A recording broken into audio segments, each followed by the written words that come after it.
네, 안녕하세요. 목자 마이클입니다.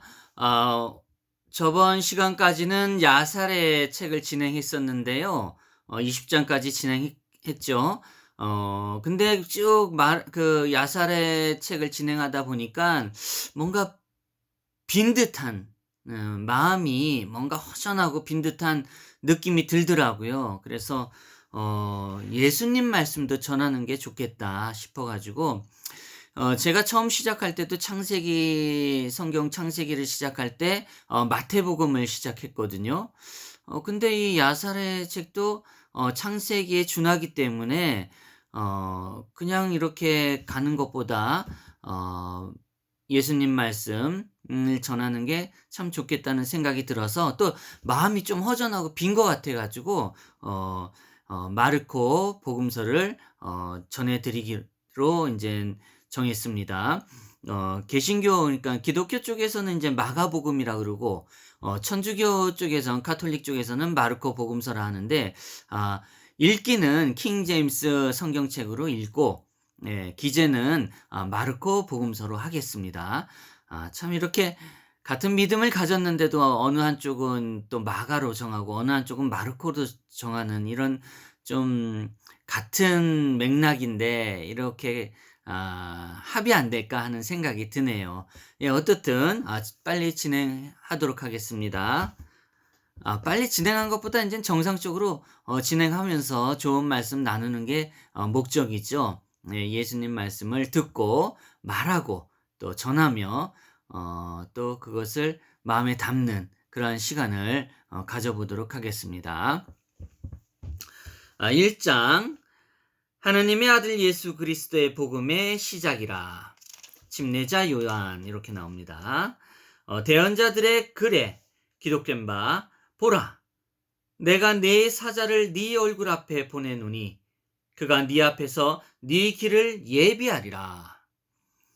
광야에서 외치는 자의 소리가 있어 이르기를, 너희는 주의 길을 예비하라.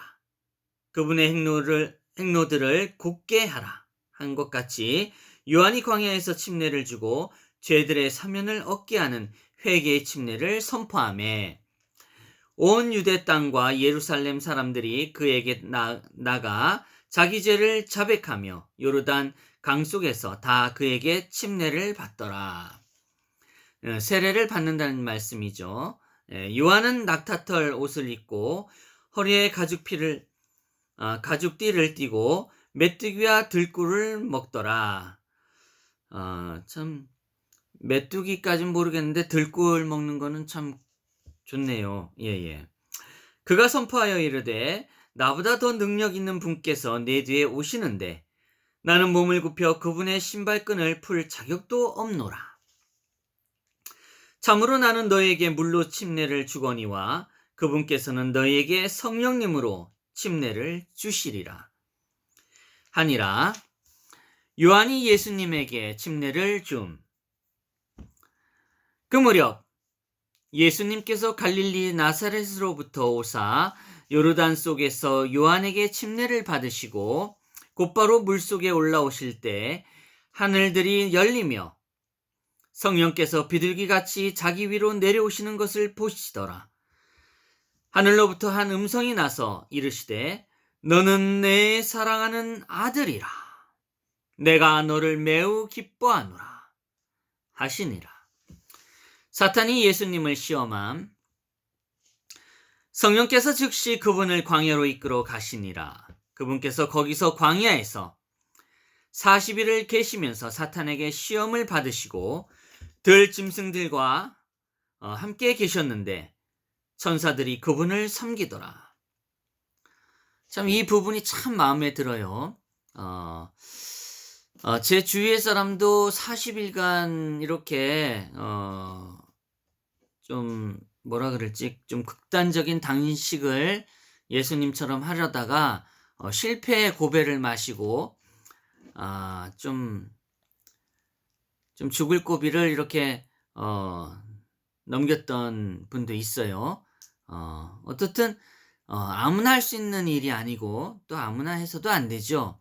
예, 단 며칠만 굶어도 죽을라 그러는데 이 40일 동안 이거는 아무나 할 수 없고 또 예수님이 이렇게 사탄과 마주할 때 그 어려운 시기에 천사들이 또 들짐승과 함께 있었다는 거는 큰 위안이 되고 음 좀 도움이 되지 않았을까 하는 생각을 합니다.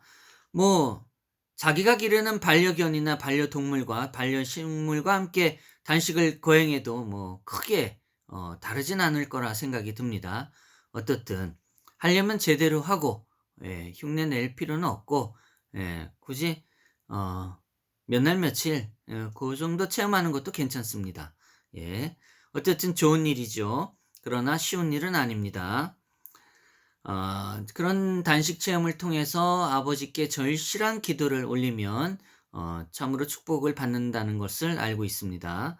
그건 제가 아는 기독교인들이 비밀로 하는 행위들이죠. 어 사실 절실하지 않으면 어떤 기도를 아버지께서 받아들일 수가 있겠습니까? 그러나 아버지께서는 또 어떠한 기도도 다 들어주십니다. 그러나 그것이 그 청함이 아버지의 뜻에 마땅하지 않으면 예 이루어지진 않겠죠. 예. 어떻든 열심히 회개하고 기도하는 우리 마음 자세가 되어야 합니다. 예수님께서 갈릴리 사역을 시작함. 이제 요한이 감옥에 갇힌 뒤에 예수님께서 갈릴리에 오셔서 하느님의 왕국의 복음을 선포하여 이르시되 때가 찼고 하느님의 왕국이 가까이 왔으니 너희는 회개하고 복음을 믿으라 하시더라. 지금도 사실 이렇게 복음을 선포하고 많이 일꾼들이 나서서 아버지의 믿음, 예수님의 믿음을 전해야 돼요. 복음을 전해야 되는데 세상이 너무 어지러우니까 그것조차 통하지 않고 오히려 더 반감을 사는 경우가 많이 있습니다. 영등포 쪽도 그렇고 서울역 쪽도 그렇고 특히 역 주변에 또 전철역 안에 때로는 버스 안에서 전도 활동을 하고 계시는 참 개척 정신이 강한 기독교 전도사님, 목사님들 또 우리 천주교 쪽에서는 그런 분들이 좀 드물어요. 예. 그게 조금 차이가 있는 것 같아요. 예. 어떻든 다 좋습니다. 그러나 그러한 것들이 더 이웃을 자극하고 또 어 더 반감이 있는 그런 경우가 많이 생겨요. 첫 번째 이유는 보통 그런 분들이 예수님을 믿고 이렇게 말씀을 전하는 데 있어서 큰 소음을 일으키죠. 따뜻한 목소리로 진지하게 전하는 것이 아니라 고용량 스피커를 틀어 놓고 예수 믿음 지옥 예수 천국 지옥 불신 지옥 뭐 요런 식으로 겁을 주고 이런 활동을 하시는 거에 대해서는 쪼끔 물론 개척하는 그런 부분에 있어서 참으로 용감스럽고 강해 보이긴 하지만 요즘은 그렇게 하면은 반감이 사고 안 좋은 것 같아요. 예예. 뭔가 차분하게 아버지의 복음을 전할 필요가 있다고 보여집니다. 물론 개개인의 성격 차이도 있고 또 믿음과 강인함과 이런 차이가 있기 때문에 음 다 뜻이 있겠죠. 예. 그러나 어떤 쪽이든 쪼끔 이웃을 생각하는 마음으로 접어 저 가까이 가 주시길 바라겠습니다. 어떻든 예수님께서 어부들을 부름. 이제 그분께서 갈릴리 바닷가를 거신이시다가 시몬과 그의 형제 안드레가 바다에 그물을 던지는 것을 보시니 그들은 어부더라. 예수님께서 그들에게 이르시되 너희는 나를 따라오라. 내가 너희를 사람을 낚는 어부가 되게 하리라 하시니 즉시 그들이 자기들의 그물을 버려두고 그분을 따르니라. 그분께서 거기서 조금 더 가시다가 세베대의 아들 야고보와 그 형제 요한을 보셨는데 그들도 배에서 자기들의 그물을 고치고 있더라. 즉시 그분에게 그분께서 그들을 부르시니 그들이 자기들의 아버지 세대배를 품꾼들과 함께 배에 남겨두고 그분을 따라가니라. 예수님 참 왜 예수님께서 이 어진 어부들을 이끌으셨는지 참 우리는 모르죠, 그 뜻이. 그러나 아마도 어질고 참신한 굵직한 그러한 더 믿음을 가질 수 있는 그런 순수한 자를 아버지께서 선택하지 않으셨을까 하는 생각이 듭니다. 만약에 다른 방법으로 똑똑하고 뭐 다른 직종에 있는 제자를 받아들였다면, 물론 그러시진 않으셨겠죠. 제 개인적인 생각이지만 아마 뜻을 이루지 않으셨을까, 뜻을 못 이루지 않으셨을까 하는 개인적인 생각을 해봅니다. 어떻든 그건 제 개인적인 생각이고요. 아버지의 뜻, 예수님의 뜻은 다르죠. 네. 어쨌든 예수님께서 부정한 영을 내쫓음. 네. 그들이 가버나움으로 들어가니라. 즉시 안식일에 그분께서 회당에 들어가 가르치심에 그들은 그분의 교리에 깜짝 놀라니 이는 그분에게 권위를 가진 자로서 그들을 가르치시고 서기관들과 같이 하지 않으셨기 때문이더라. 그들이 회당에 부정한 영이 들린 사람이 있었는데 그가 소리를 지르며 이르되 나사렛 예수님이여 우리를 홀로 두소서. 우리가 당신과 무슨 상관이 있나이까? 우리를 멸하시러 오셨나이까? 나는 당신이 누구신 줄 아노니 하느님의 거룩하신 이신이라 하매 예수님께서 그를 꾸짖어 이르시되 잠잠하고 그에게서 나오라 하시니 그 부정한 영이 그 사람을 쥐어뜯고 큰 소리를 지르며 그에게서 나음으로 그들이 다 놀라며 자기들끼리 물어 이르되 이것이 무슨 일이냐? 이것이 무슨 새로운 교리냐? 그가 권위를 가지고 심지어 부정한 영들에게 명령하니 그들이 그에게 순종하는 도다 하더라. 여기서 부정한 영들이라고 얘기해 볼 적에 우리가 태어났을 때 영과 혼을 가지고 태어난다는 생각을 예전에도 몇 번씩 얘기했죠. 어떤 또 목사님이나 신부님은 영을 갖고 태어난다, 어떤 이는 아니다, 혼을 갖고 태어나지만 나중에 예수님을 만남으로써 혼과 영이 함께한다, 뭐 이렇게 여러 의미로 해석들을 많이 해요. 저는 이제 외경을까지 조금 이렇게 읽어서 그런지 모르지만은 저는 조금 그래, 영과 혼이 같이 있지만 예, 태어나고 자라면서 어느 순간에 영은 잃어버리고 혼만 가지고 있지 않는가 하는 생각도 들고 그 순간 혼에서 다시 예수님을 만나면 영과 혼이 같이 있게 되고 또 이렇게 또 예수님을 멀리하면 또 혼만 남게 되고 이런 경우를 저는 좀 생각한 적이 있습니다. 근데 그런 와중에도 이 영이 더럽혀지고 부정하게 여기도 아버지께서 예수님께서 말씀을 하시네요. 그러니까 부정한 영이 있다는 것은 결국 개인적으로 어떤 삶을 살아가느냐에 있고 또 뜻하지 않게 이런 악마의 같은 그러한 영들이 지금같이 정신병자 취급받고 부정한 이들로 취급받는 이런 이들에게 들어가서 괴롭히고 조금 그러한 일을 행하는 그런 것들이 있지 않는가 하는 개인적인 생각도 해봅니다. 어쨌든 그분의 명성이 즉시 갈릴리 주변 온 지역에 두루 널리 퍼지니라. 예수님께서 베드로의 장모를 고침. 그들이 회당에서 나와 곧바로 야고보와 요한과 함께 시몬과 안드레의 집에 들어갔는데 시몬의 아내 어머니가 열병으로 앓아누웠으므로 그들이 곧 그녀에게 관하여 그분께 아뢰매 그분께서 가셔서 그녀의 손을 잡아 그녀를 일으키시고 즉시 열병이 그녀에게 떠나고 그녀가 그들을 섬기더라. 아멘. 참 기적 같은 일이죠. 예. 예수님께서 많은 사람을 고침.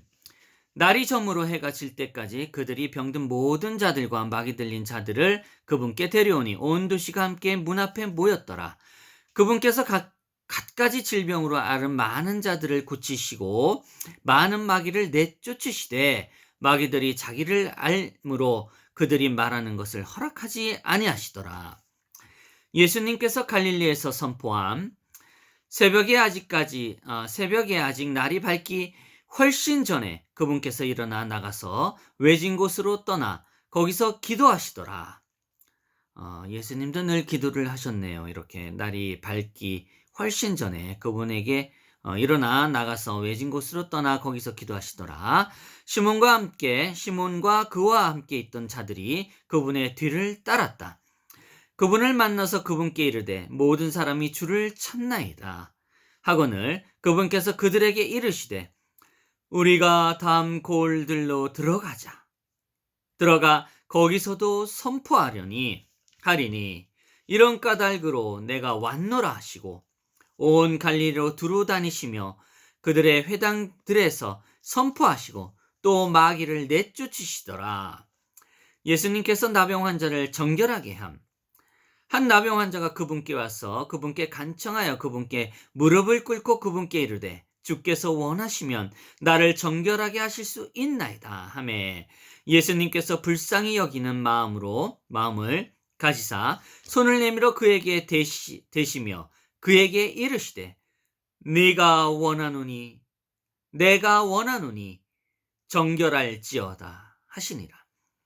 그분께서 말씀하신 즉시 곧 나병이 그에게서 떠나고 그가 정결하게 되니 그분께서 그에게 엄히 명하시고 곧 그를 보내시어 그에게 이르시되 삼가 너는 아무에게도 아무 말도 하지 말고 네 길로 가서 제사장에게 네 자신을 보이고 또 네가 정결하게 되었으므로 모세가 명령한 그것들을 드려 그들에게 증거로 삼으라 하시니라. 그러나 그가 나가서 그것을 많이 알리기 시작하여 널리 퍼뜨림으로 예수님께서 다시는 드러나게 도시에 들어가지 못하고 다만 바깥에 외딴 곳을 계시니라. 그들이 사방에서 그분께 나아오더라. 네, 이렇게 해서 1장이 마무리됩니다. 제가 처음 아버지의 믿음을 갖고 청교교 이제 교리를 받을 때쯤 가장 먼저 이 마르코 복음서를 필사했습니다. 필사를 하고 참 쓰기 싫었죠. 예, 근데 쉬운 일이 아니에요. 필사도 엉망으로 썼죠. 예, 근데 쓰면서 느낀 것이 참 내가 마치 제자가 된 듯한 과분한 이런 교만함과 오만함을 갖는다는 거였어요. 예, 예. 참으로 신비로웠습니다. 예. 마치 제자가 된 느낌, 그런 느낌이었어요. 그리고 그런 느낌으로 또 4대 복음서를 다 썼어요. 마태, 마가, 누가, 요한 다 이렇게 필사를 했는데 다 달라요. 예, 마태는 어떻게 해도 조금 정밀하고 조금 고집스럽고 마르코, 마가복음서는 조금 부드럽고 또 이제 요한복음 이쪽은 좀 조금 따뜻한 느낌 그런 느낌도 나고 마태, 마가, 누가복음도 좀 따뜻한 느낌 나고 아무튼 요한 아무튼 그때 기억이 제가 다 달랐어요. 아무튼 정확하게 기억은 못해요. 좀 오래됐기 때문에 그때 그 당시에 아무튼 정신없이 써나갔죠. 예, 그냥 막 정신없이 쓰다 보니까 어쨌든 쓰고 난 다음에 느낌이 다 복음서 마태복음서 다르고 마르코 복음서 다르고 누가복음서 다르고 요한복음서 다르고 다 달랐어요. 요한계시록은 필사를 안 했습니다. 조금 두려운 면이 없지 않아 있었고 조금 애매한 부분 그걸 내가 마치 쓴다고 그걸 좀 이해할 수 있을까 하는 그런 조금 부족한 그런 마음이 있었기에 요한계시록은 아직 안 썼습니다. 기회가 되면 쓸 마음은 있지만 그러고 싶진 않아요, 굳이. 예, 그냥 4대 복음서만 썼습니다. 예, 이로써 인젠 마르코 복음서 1장을 마무리하고 다음에 2장으로 넘어가겠습니다. 예수님의 말씀이야말로 진리입니다. 그 진리를 통해서 우리가 삶을 살아가는 데 있어서 의로움으로 가야 되겠죠. 선하고 의로움으로. 삶이란 것이 이게 참 이미 정해진 제 개인적인 생각이지만 이미 정해진 길을 아버지의 뜻으로 가고 우리가 아버지의 뜻으로 우리가 그 길을 가고 있지만 결국 만족하는 삶이 돼야 되는 것이 아니라 누구를 위한, 그러니까 우리가 돈을 많이 벌고 누리고 요러면 참 기분이 좋죠. 예. 즐겁고. 그렇지만 예수님의 삶은, 예수님의 삶은 그런 삶은 아니에요. 예.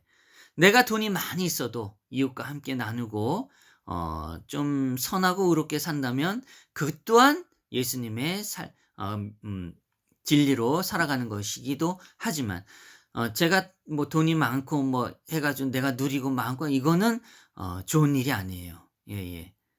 그리고 내가 가난하고 없어도, 예, 기죽지 말고 진실되게 예수님의 길을 가는 것이 삶의 진실된 길이죠. 예. 그러나 내가 없고 힘들다고 해서 망가지고 유혹에 빠지고 죄악에 빠진다면 그 또한 옳은 길은 아니라고 봅니다. 예. 마치겠습니다. 다음에 뵙겠습니다. 제가 깜빡했네요. 항상 이게 기도 시작하면서 아버지의 기도를 하고 또 마치면서 기도를 했는데 까먹었네요. 다음에는 이런 일 없도록 하겠습니다. 아 이 야살의 책을 진행하면서 급히 나가다 보니까 이런 일이 생기네요. 그래도 오늘 마무리하는 기도는 또 아버지의 기도하고 마무리 기도하겠습니다. 성부와 성자와 성령의 이름으로 아멘. 하늘에 계신 우리 아버지, 아버지의 이름이 거룩히 여김을 받으시고 아버지의 나라가 오시며 아버지의 뜻이 하늘에서와 같이 땅에서도 이루어지소서. 오늘 저희에게 일용할 양식을 주시고 저희에게 잘못한 일을 저희가 용서하오니 저희 죄를 용서하시고 저희를 시험에 들지 말게 하옵시며 다만 악에서 구하소서. 아멘. 아버지께 나라와 권능과 영광이 영원히 있나이다. 아멘. 호산나. 주님의 이름으로 오시는 분은 복되시어라. 아멘. 아버지, 야살의 책 외경을 시작하고 이후에 이제 너무 마음이 빈 것 같아서 제가 또 마르코 복음서를 읽기 시작했습니다. 전하기 시작했습니다. 부디 잘 마무리할 수 있도록 도와주시고 아버지의 말씀, 예수님의 말씀 속에 삶이 있고 진리가 있다는 것을 우리가 꼭 잊지 말고 진지하게 삶을, 인생을 너무 사랑스럽게 이기적으로 살지 말고 우리 이웃과 따뜻한 사랑 나누면서 아버지의 믿음 속에서 살아갈 수 있도록 우리 모두를 이끌어 주옵소서. 꼭 회개하고 진실되게 아버지 곁에 함께 할 수 있도록 우리 모두를 이끌어 주옵소서. 아멘. 예수님 사랑해요. 아버지 사랑해요. 사랑해서 감사합니다. 아멘. 호산나. 주님의 이름으로 오시는 분은 복되시어라. 아멘. 네, 감사합니다.